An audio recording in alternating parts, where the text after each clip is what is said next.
नमस्कार दोस्तों, आप सभी का स्वागत है हमारे YouTube चैनल स्पेशल कीड़ा में। आज हम आपको रावण के रहस्यों के बारे में बताएंगे। रावण तो सिर्फ एक है, दुनिया में इस नाम का कोई दूसरा व्यक्ति नहीं है।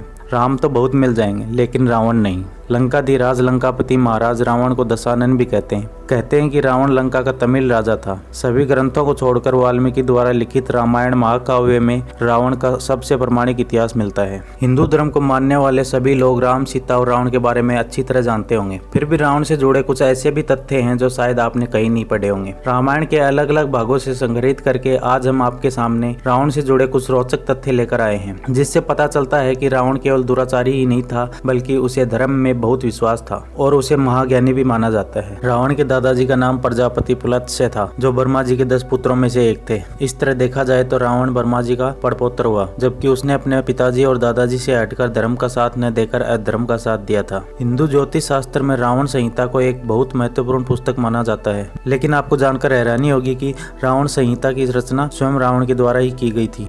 रामायण में एक जगह यह भी बताया गया है कि रावण ने भगवान राम के लिए यज्ञ किया था। वो यज्ञ करना रावण के लिए बहुत जरूरी था, क्योंकि लंका तक पहुंचने के लिए जब राम जी की सेना ने पुल बनाना शुरू किया तो राम जी से युद्ध करने के लिए उसे भगवान शिव का आशीर्वाद चाहिए था। तब शिव जी का आशीर्वाद पाने से पहले उसको राम जी की आराधना करनी पड़ी। रावण तीनों लोकों का स्वामी था। उसने न केवल इंद्रलोक बल्कि भूलोक के भी एक बड़े हिस्से को अपने अधीन कर लिया था। रावण अपने समय का सबसे बड़ा विद्वान माना जाता था। रामायण में ऐसा उल्लेख मिलता है कि जब रावण मृत्यु शैया पर लेटा हुआ था तब राम जी ने लक्ष्मण को उसके पास बैठने को कहा था, ताकि लक्ष्मण रावण की मृत्यु से पहले उससे राजनीति तथा नियंत्रण करने की कला सीख सके। रावण के कुछ चित्रों में आपने उसको वीणा बजाते हुए भी देखा होगा। एक पौराणिक कथा के अनुसार रावण को संगीत का बहुत शौक था। वीणा बजाने में रावण को महारत हासिल थी। ऐसा कहा जाता है कि रावण जब भी वीणा बजाता था तो उस वीणा से इतना मधुर स्वर निकलता था कि देवता भी उसका संगीत सुनने के लिए धरती पर आ जाते थे। ऐसा माना जाता है कि रावण इतना शक्तिशाली था कि उसने 9 ग्रहों पर अपना अधिकार कर लिया था। कथाओं में बताया जाता है कि जब मेघनाथ का जन्म हुआ था तब रावण ने ग्रहों को 11वें स्थान पर रहने को कहा था, ताकि उसे अमरता मिल सके। लेकिन शनिदेव ने ऐसा करने से मना कर दिया था और वे 12वें स्थान पर विराजमान हो गए। रावण इससे इतना नाराज हुआ कि उसने शनिदेव पर आक्रमण कर दिया और शनिदेव को बंदी बना लिया।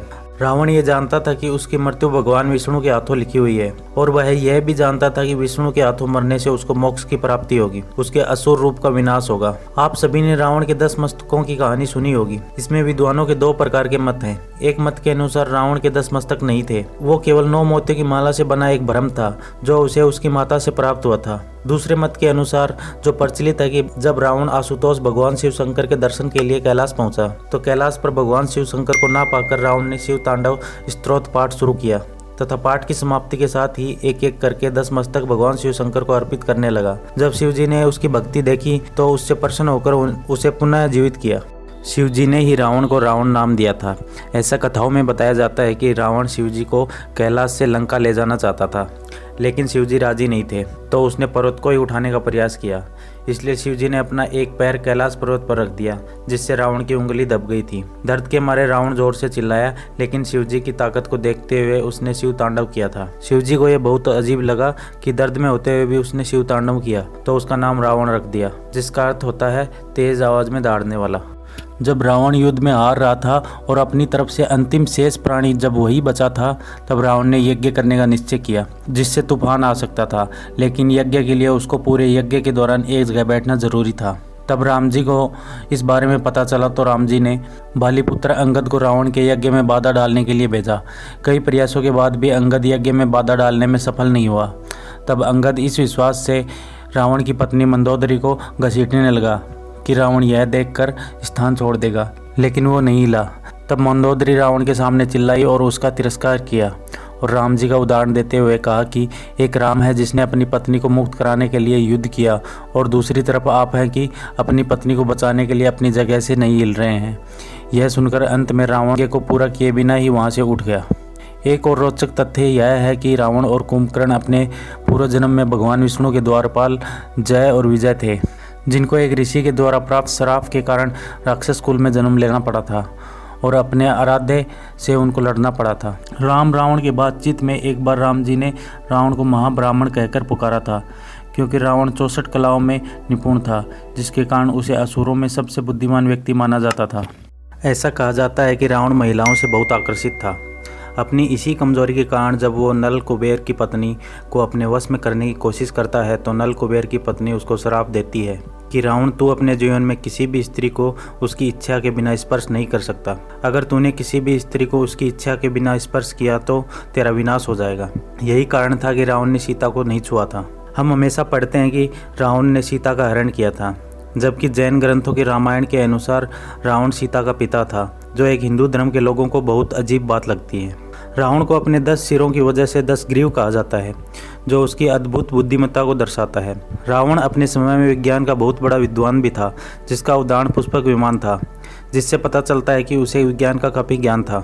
भारत का क्लासिकल वाद्य यंत्र रुद्र वीणा की खोज रावण ने की थी। रावण शिव जी का बहुत बड़ा भक्त था और दिन रात उनकी आराधना करता था।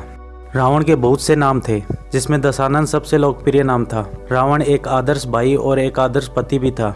आदर्श भाई का फर्ज निभाते हुए उसने अपनी बहन शूर्पणखा के अपमान का बदला लेने के लिए सीता का अपहरण किया, जो उसकी मौत का कारण बना।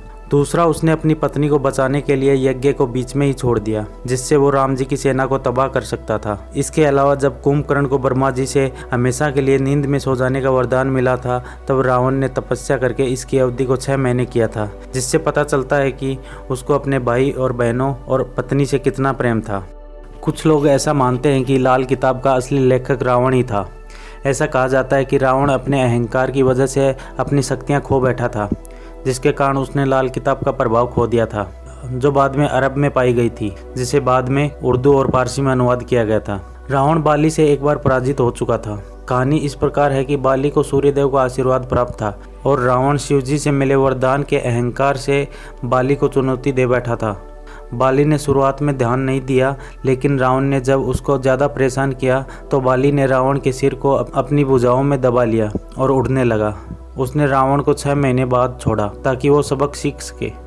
प्रभु श्री राम को जब रावण को हराने के लिए समुद्र पार कर लंका जाना था तो कार्य शुरू करने से एक रात पहले उन्होंने एक यज्ञ की तैयारी की और रामेश्वरम में भगवान शिव जी की आराधना करने का निश्चय किया। अब जब वो सबसे शक्तिशाली व्यक्ति से युद्ध करने को जा रहे थे तो यज्ञ के लिए उनको एक विद्वान पंडित की आवश्यकता थी। उन्हें जानकारी मिली कि रावण खुद एक बहुत बड़ा विद्वान है। राम जी ने रावण को यज्ञ के लिए न्योता भेजा और रावण शिव जी के यज्ञ के लिए मना नहीं कर पाया। रावण रामेश्वरम पहुंचा और उसने यज्ञ पूर्ण करवाया। इतना ही नहीं, जब यज्ञ पूरा हुआ तब राम जी ने रावण से उसी को हराने के लिए आशीर्वाद भी मांगा और जवाब में रावण ने उनको तथास्तु भी कहा था। एक और रोचक तथ्य है कि लंका का निर्माण विश्वकर्मा जी ने किया था और उस पर रावण के सौतेले भाई कुबेर ने अतिक्रमण कर लिया था। जब रावण तपस्या से लौटा तब उसने कुबेर से पूरी लंका छीन ली। ऐसा कहा जाता है कि उसके राज्य में गरीब से गरीब का घर भी उसने सोने से तैयार किया था, जिसके कारण उसकी लंका में खूब ख्याति थी। दक्षिण भारत और दक्षिण पूर्व एशिया के कई हिस्सों में रावण को आज भी पूजा जाता है और उसके अनेकों भक्त भी हैं। कानपुर में एक ऐसा